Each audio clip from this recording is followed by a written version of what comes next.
Welcome to Whiskey Gaming, and this is my late review of Banishers Ghosts of New Eden. I play on the PS5. It's also available on the Xbox Series and the PC. So you play as Antea Duarte and Red McWraith. They are basically ye olde Ghostbusters. They were summoned to New Eden Town by a friend of theirs because, well, there was a powerful ghost, evil spirit type thing that, well, he couldn't deal with. And unfortunately, you can't deal with her either. Antea gets murked and Red gets thrown out a window. No, those aren't spoilers because that happens very early on. With this, Antea becomes a ghost herself and, well, they team up to still try and bring the spirit down. There are a bunch of other things that go along with the story, obviously, but one of the cool things is how this impacts the gameplay because Antea gets her own set of powers as a ghost. But it is actually kind of a cool story because you get to see how your death essentially affects New Eden Town and get to go visit some other settlements. And honestly, it's a really good story. I really enjoyed the writing. I enjoyed the story as a whole. Getting to see where it was going, how this ghost, how your death, how all these things have affected the people around town and in the area. And I mean, it's not entirely surprising. DONTNOD has a great record with storytelling, so not entirely surprising. But let's get on to the audio, and the first thing I'm going to say is this soundtrack is pretty forgettable. I mean, there's music, it's there, it works, it doesn't feel out of place, but it at the same time isn't anything that has stuck with me. As for the voiceover work, I think it's really well done. I think they do a good job bringing the characters to life. It's not quite as hard like ye olde as something like the movie The Witch,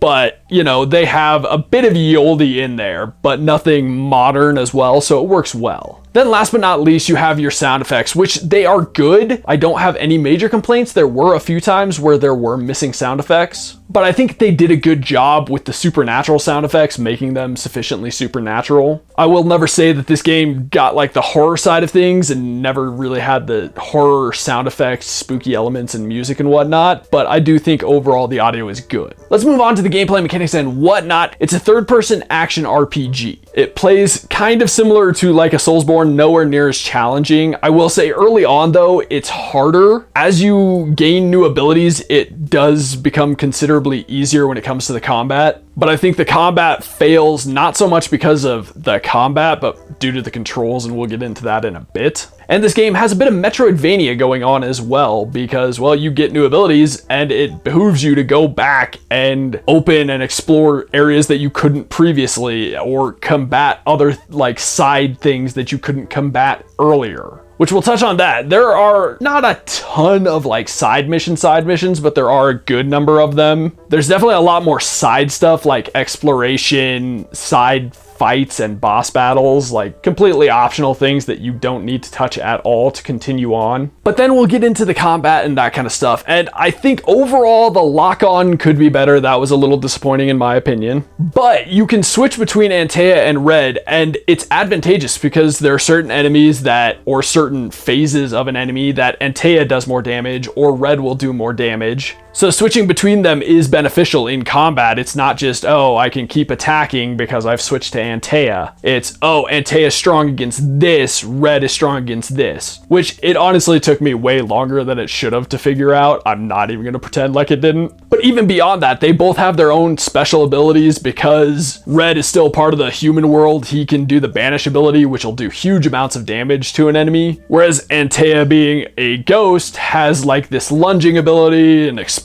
kind of ability, things like that. And I gotta say, I think the ideas of the combat work well. The idea is there. I have issues when it comes to the controls though, for sure. Although I will say enemies with uninterruptible moves is always frustrating when yours are always interruptible, so you do run into that a bit. But then when it comes to gear, at least this was my experience, and maybe it's because I was trying to burn through the game, but I tended to stick with the first weapon I received because, you know, the stats of the other ones didn't really matter to me because I had gotten so used to it because it took them forever to give me a new sword. And that was true of my armor, not necessarily armor, but clothes, you know? But basically all the gear that I had bad for the characters. It felt like I didn't need to swap out because, quite frankly, it took them so long to give me new gear that I was so accustomed to it that swapping didn't seem beneficial. It would have made more sense had they started giving me new gear earlier on. There is a certain amount of leveling. You get different points for each character based on, you know, what you completed. Antea's isn't based on experience, whereas Red's is.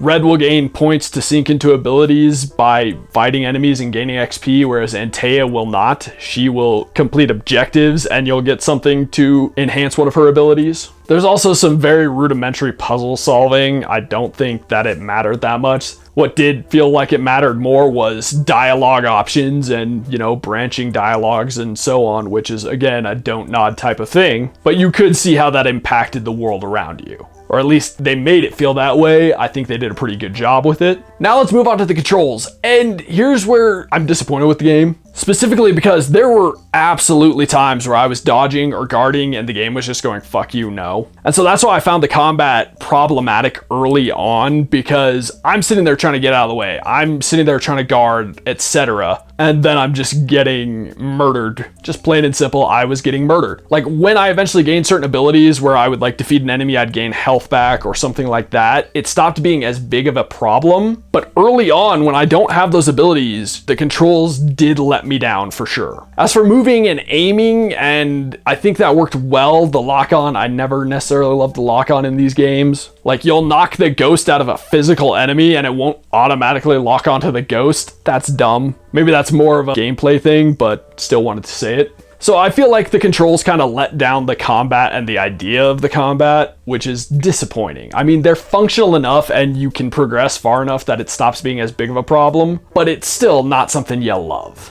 Then let's move on to the graphics and visuals. And I'm gonna say overall, it's a pretty good looking game.